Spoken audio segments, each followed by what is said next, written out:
Welcome back, Mr. Goodberry. The First Star Logistics studio is fully equipped and ready to record.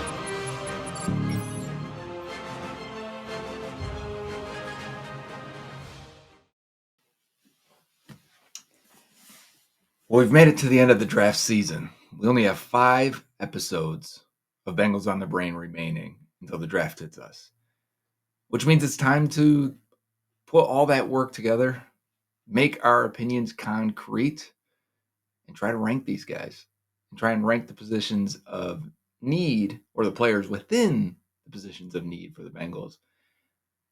But get specific with it, right? We're going to do edge rushers, we're going to do guards, we're going to do safety, linebacker, and defensive tackles. And today we're going to start with defensive tackles on Bengals on the Brain, presented by First Star Logistics. And remember, you can watch our live stream of day 2 from the handlebar at Great American Ballpark, where we're going to analyze Dave Lapham and I and other guests. And last time it was a lot of people jumping in and giving their takes and some big names. Usually it's a good time, but make sure you remember you can live stream that. And if you hit the subscribe here in the First Star Media channel, it'll remind you when that time comes. But we got 5 episodes left.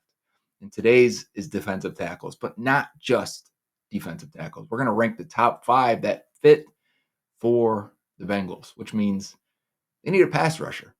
They need interior pass rush because the guys they drafted last year, Chris Jenkins and McKinley Jackson, don't project as big-time pass rushers in the NFL. So even if they take a step, I can see this defensive tackle room having major needs still if they don't address interior pass rush. We want an athlete. We want guys that won at a high rate in college. And if they're young and productive, that helps as well. But that probably changes the deeper we get into this draft, because this loaded defensive tackle class is loaded with run stoppers. And if you're looking for a pass rush, well, I think it gets narrow pretty quickly.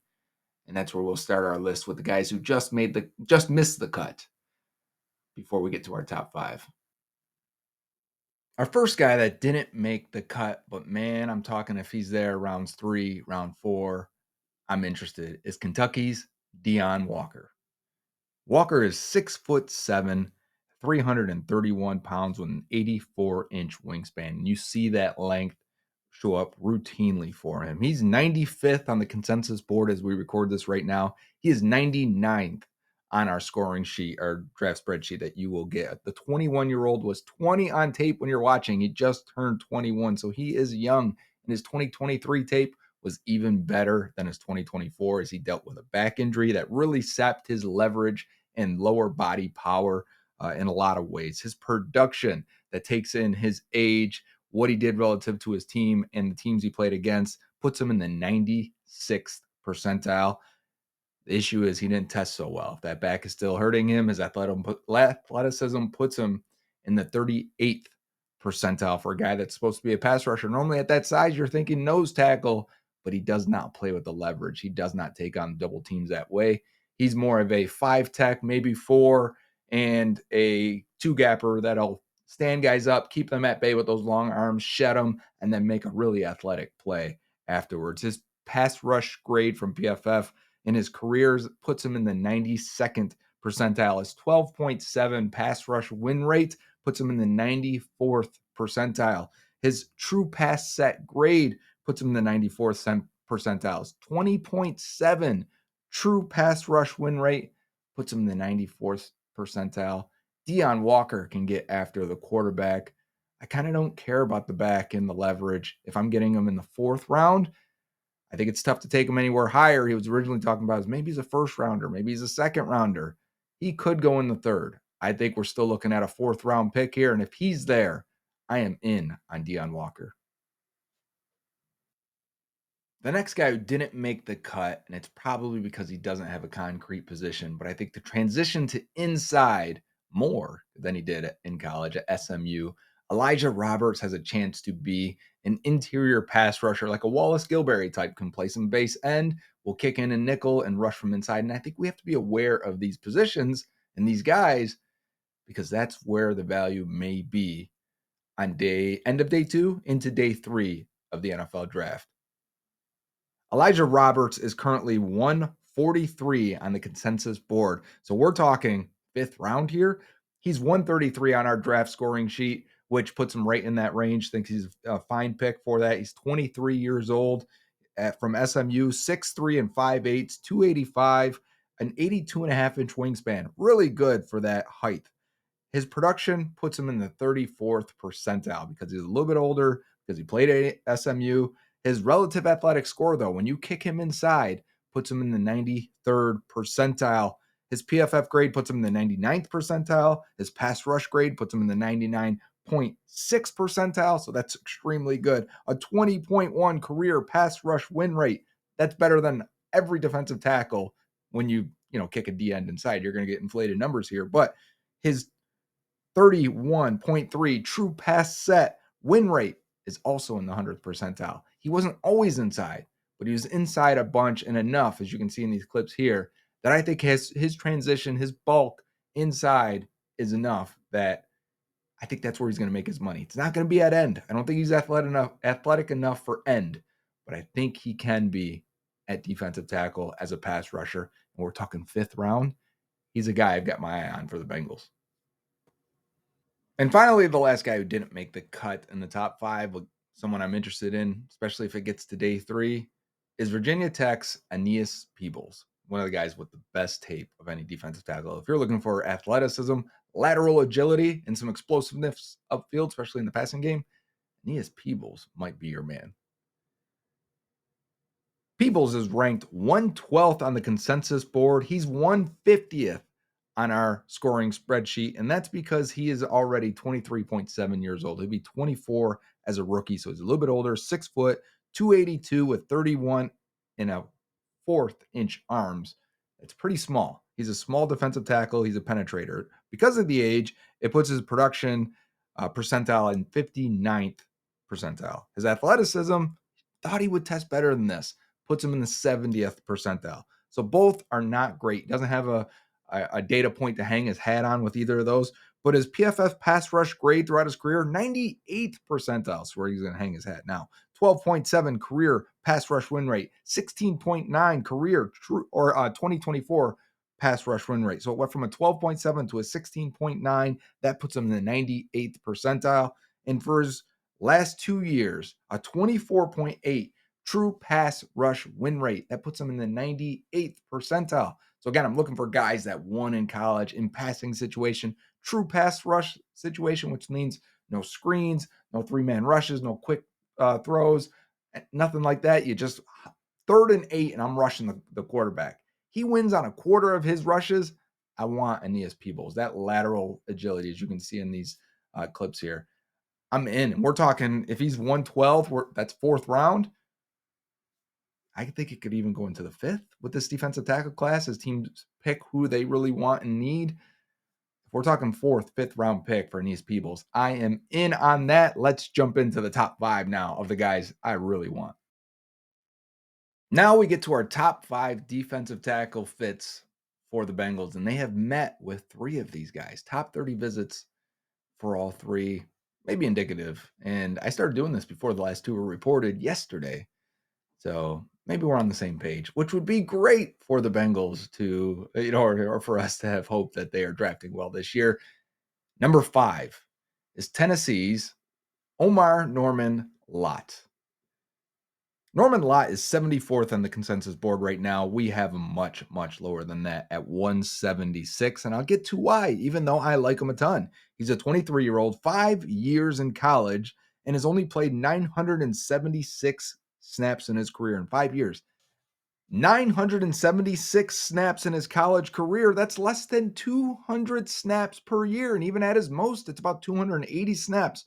Teams are going to bring him in and figure out, why didn't you play more throughout your college career and at Tennessee? And I know they had a rotation. I know there was a lot of guys there, but what is it? And there are some reports that he's got a bad knee. Is that the reason you didn't play more? Omar Norman-Lott?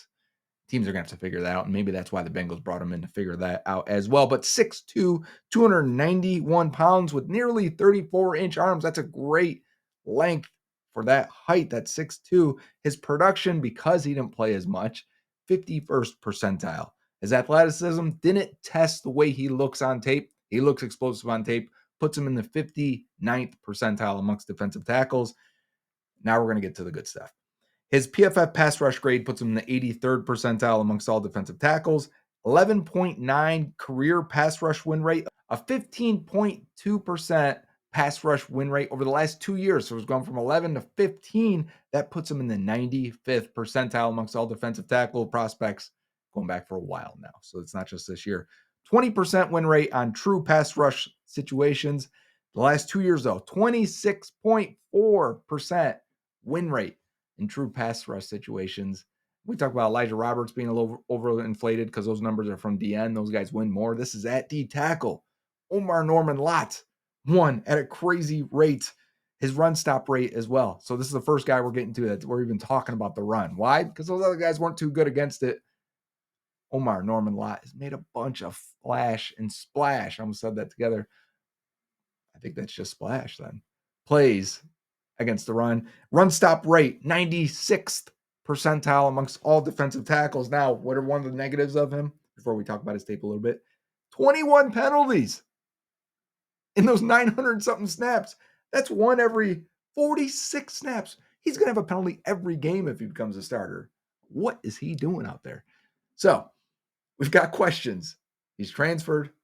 That happens, but he's transferred, didn't get more playing time, was super productive in his playing time when he was.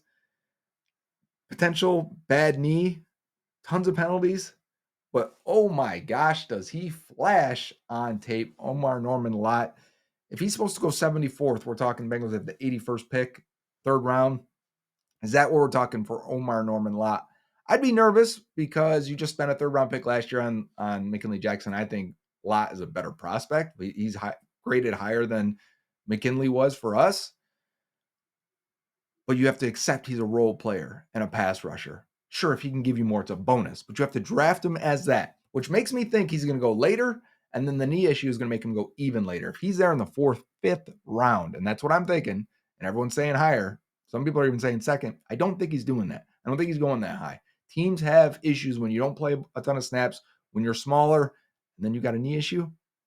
I think he's going to be there even later, and I think he's going to be a day 3 steal for a team. If you realize what he is and play him in that role, I don't have a lot of confidence the Bengals do, but if they do, I would love Omar Norman-Lott.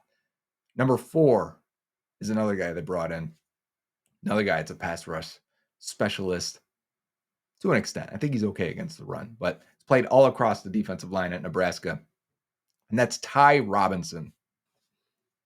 Robinson is 112th on the consensus board right now. He is 111 on our board, so we're aligned pretty well. He is 24 years old, just turned 24, so he's an older rookie, what's going to hurt his production just a little bit. He's 6'5", 288 pounds. He is big. He's long for that position, especially. He played some base end. He kicks in and plays some defensive tackle. He's played some nose tackle as well in Nebraska.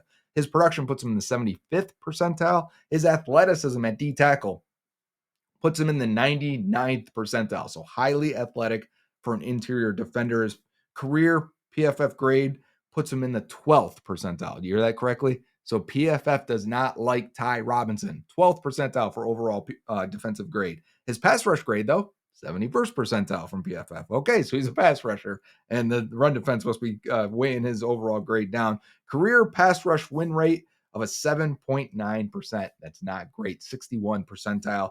His career true pass set win rate, 12.4%. So it jumps 5% there. Still only puts him in the 59th percentile. So his win rate is only in the 60th percentile overall. But I think on tape, I see it more. He's like a bull in the china shop, just running through linemen, bouncing off guys. His athleticism, I wouldn't say he's 99th percentile, but it's good to see when you're that tall that you can be an athlete. I think his testing was a little bit above what I thought on tape. I thought he's a good player on tape that can play all these different positions. His run stop rate, though, 8.1%, solid. He's not terrible against the run, despite what PFF says. And then his batted passes, he's had 10 batted passes, which is amongst the most in this class. And I think that shows up a bunch for him when I'm watching. I probably watched 3 games, and I saw 3 batted passes. So Ty Robinson, again, he's supposed to go 112th, 4th round. I think it's a great pick in the 4th round, and I'd be happy with it as long as there's not better guys available. And why do I have him above Omar Norman-Lott because I got a lot higher based on the film grade. It's because of the health of Lott. It's because Lott hasn't played a ton of snaps at any point in his career. And I think Robinson can do more. I think Robinson can line up in more spots and can be a more steady player for you. If you want him to be a base end in your 4-3 defense, I think you can do that. And then kick him inside and rush him inside. And he's had a ton of snaps inside. It's not like Elijah Roberts where he's only had 200 and something snaps inside. Ty Robinson has had more than that, just that A gap at nose tackle. So he has done it and done it a bunch. I think he's going to be a guy that plays in the league for 8 years without question. And upside, I don't know, but I think he's going to play and play a bunch. And if that's a 4th round pick, potentially a 5th round pick, I think you're getting a good player there. And Bengals have spent those picks on much worse players than a Ty Robinson. So you may be shocked that he's 4th on this list. Like, Joe, what? I thought this defensive tackle class was good. Well, now we're going to get to the good ones. Now that we're in the top 3, these are the 3 guys absolutely worth targeting where they're supposed to be drafted. And the first one is from South Carolina. I should say the number 3 on the list is South Carolina's TJ Sanders. Sanders is currently on the consensus board at 57th. He is 10th. I repeat, 10th on our draft spreadsheet. He scores very, very highly. The 21.8-year-old be a 22-year-old rookie, 6'4", 297, 33-inch arms, 81-inch wingspan. His production puts him in the 97th percentile amongst all defensive tackles. His athleticism puts him in the 94th percentile amongst all defensive tackles. PFF pass rush grade, 87th percentile. 9.9 pass rush win rate the last 2 years. His true pass rush grade puts him in the 94th percentile, a 16.5 true pass rush win rate the last 2 years, 79th percentile. So it's not in the amazing range that some of these other guys were, like Norman-Lott, but 79th percentile will take. His run stop rate puts him in the 87th percentile, 7 batted passes in his career. That's amongst the best in this class as well. And only 3 career penalties. Talked about Omar Norman-Lott with over 20 penalties. TJ Sanders only has 3. And when I watched the tape, I was surprised he was graded out as high as he was. So I went back and watched it and I said, okay, what's TJ Sanders about here? Is all the numbers look really, really good based on our board. I mean, he's stacked up with guys like Milton Williams, Christian Barmore, Justin Matabike, Johnny Newton from last year, Byron Murphy, all these defensive tackles get these 82 plus grades for us.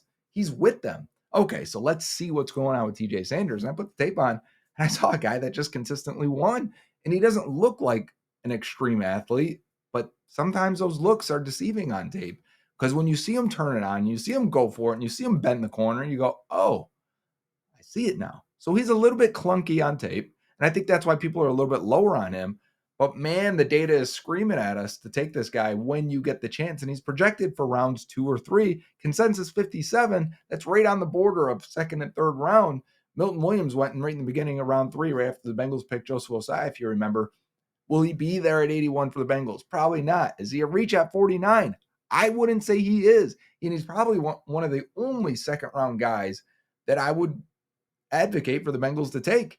If we come here on draft night and the Bengals in round 2 and take TJ Sanders and people go, he was supposed to go later than that, I'm going to say no. He's a very, very good prospect that can rush the passer and play the run. And you don't have to just carve out a small role for him as a rookie. I think he can play and be your 3rd defensive tackle probably right away and has the potential that none of these other guys have on the roster to be a defensive tackle number 1. And none of the previous guys I mentioned could be a defensive tackle number 1 based on the data. And that's why I'm a little lower on this defensive tackle class as a whole, and why I set it up the way I did for all the guys we've talked about. Is there not many guys that can be a DT1? And I'm talking about guys that can rush the passer, play the run, be the athletic freaks you need them to be, have the power you need them to have.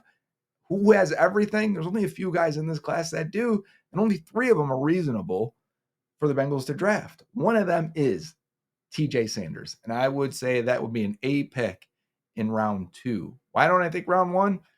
Just because he's not supposed to go there. But is he 10th on our board? He is. He grades really, really high for us, and he's going to be a player that I'm definitely going to watch close throughout this entire process in the next few years, because I want to see how this turns out for him, because he scores super high. And It's hard to ignore that when we've had such success at defensive tackle. Number 2 on the list, if the Bengals can find a way to get him. I don't think he's going 17, and he won't be there at 49. So how do we make this happen? Even though I said with a month out, I think the Bengals are going to draft this guy at 17. So maybe he does. But 17 feels like the highest he would go. And that's Oregon's via Michigan State, Derrick Harmon. Derrick Harmon is currently 29th on the consensus board. He is 30th on our draft spreadsheet, which is right in line with them. 21.7 years old, still within that age range that the Bengals like to pick in round 1. 6'4" and 4/8 inches tall, nearly 6'5", 313 pounds, 34.4-inch arms, 84-inch wingspan. The dude is long and tall, and that's typically not what you look for at defensive tackle, but he uses that length to his advantage as a pass rusher. His production score puts him in the 87th percentile. Very productive player. He did not do all the testing. He ran at the combine, and that is it. So it's a minor red flag for Derrick Harmon's profile. But PFF pass rush grade puts him in the 92nd percentile. He's got a 14.3 pass rush win rate the last 2 years. That puts him in the 95th percentile. He's got a 22.5% true pass rush win rate, 94th percentile.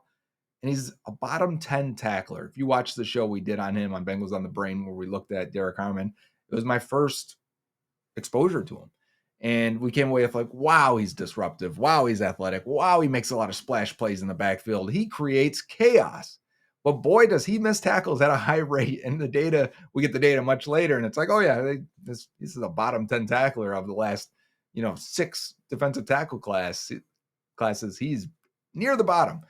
And if he wasn't such a poor tackler, he probably would have broke the metrics for pressures or sacks and tackles for a loss, because boy, did he get back there so often. He's a lot of what the Bengals need at that spot.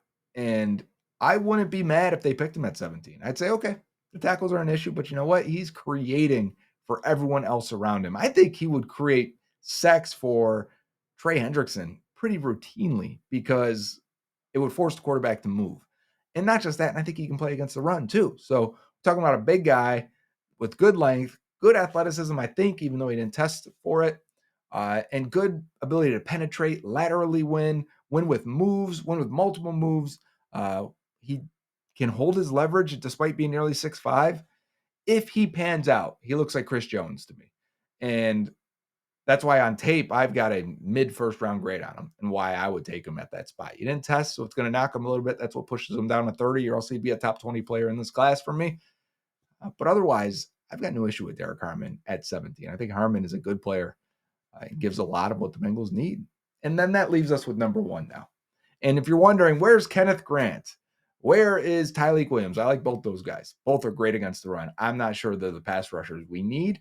I would take them. And if I was in an independent team, another team, I would say, yeah, those guys are going to be good players. I want them. But if I'm just looking for someone that can help with the pass rush, and maybe this is a wrong process, maybe I'm completely wrong, and in 2 years, we're like, man, I wish we took Kenneth Grant. I wish we took Tyleik Williams in round 2, because those are good players, and we can't stop the run in 2 years when TJ Slayton, maybe his contract's up in 2 years. I might be with you and say, but this is what the Bengals did when they didn't address pass rush in the offseason. They left you needing this. And then we can't get Mason Graham, obviously, right? If Mason Graham got close to 11, 12 on this, trade up. I don't care about that future pick. I'd give up next year's first to get in a spot and get an elite player like that. Not feasible. So the number 1 player, and it's always been the number 1, and he's been a top 2 target for us this entire time. And it's been this way since we started. Our first episode of Bengals on the Brain this draft season was on who? It was on Walter Nolen of Ole Miss. Walter Nolen is currently 22nd on the consensus board. He is 16th on our draft spreadsheet. He is 21.5 years old out of Ole Miss after transferring. 6'4", 296. His production score puts him in the 95th percentile. Good indication that he's got future all-pro ability in him. He did not test, though, so we don't get the athletic score. We don't know where he ranks, even though he looks very athletic on tape. His PFF grade puts him in the 87th percentile. His pass rush grade puts him in the 80th percentile, so a little bit lower, but still above the threshold of what we're looking for. A 10.1% career pass rush win rate, 79th percentile. 17.1 true pass rush win rate, 87th percentile. His run grade, 82nd percentile. He does not miss tackles. It's not like the Derrick Harmon situation. He's got 11.9 run stop rate. That's 98th percentile in 2024. So what is Walter Nolen? We did the episode, so you can watch more in depth on him. But to me, he is a power 3-tech.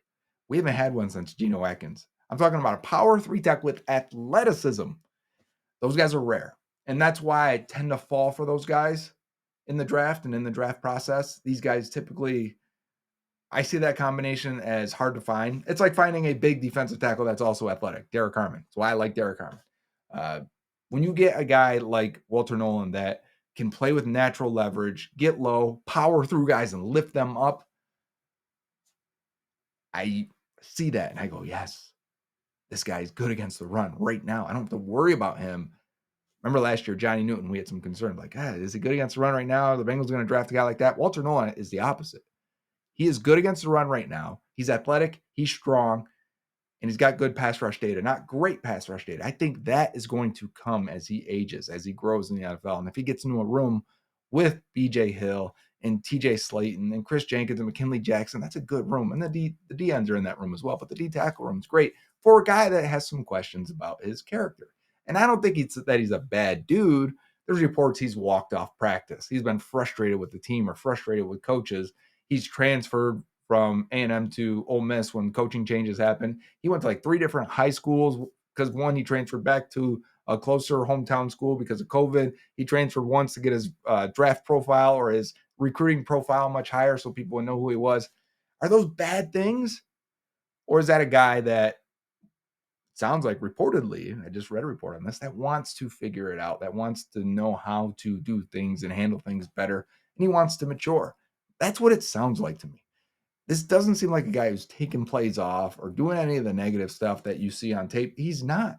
He's a nut out there. He is strong against the run. He tackles. He'll lay his body out. He'll run through someone's face. As we get closer to the draft, there's a few guys I'm narrowing down that I want, that I'm like, this guy would help this team. This guy would make the Bengals better. And of this defensive tackle class, those top 3 guys would, but Derrick Harmon definitely would. Walter Nolen is exactly what the Bengals need. And maybe the Bengals are what Walter Nolen needs. I would love to pick at 17 if it happened. If they check his background and they agree and they think he's a good dude and they think they can get him on the right track, Walter Nolen at 17, lock it in. Let's do it. This has been Bengals on the Brain, ranking our top 5 defensive tackles for the Bengals in the 2025 draft class, presented by First Star Logistics. Until next time, Hooday.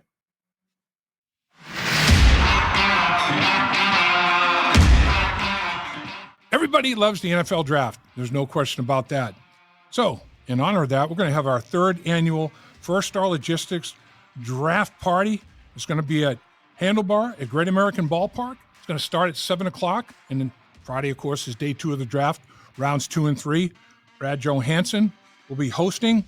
Joe Goodberry and myself will be on the panel. And also make sure we get some guests from the Cincinnati Bengals organization. That are going to remain a little bit of a surprise to you folks right now. It's sold out. I mean, first time we had it at Great American Ballpark, it was well received. It's off the charts this time. So the only way you can catch us, watch the live stream on the First Star Media Group YouTube channel. That's the way you're going to be involved. It's going to be a great night. Mark it down. Don't miss it.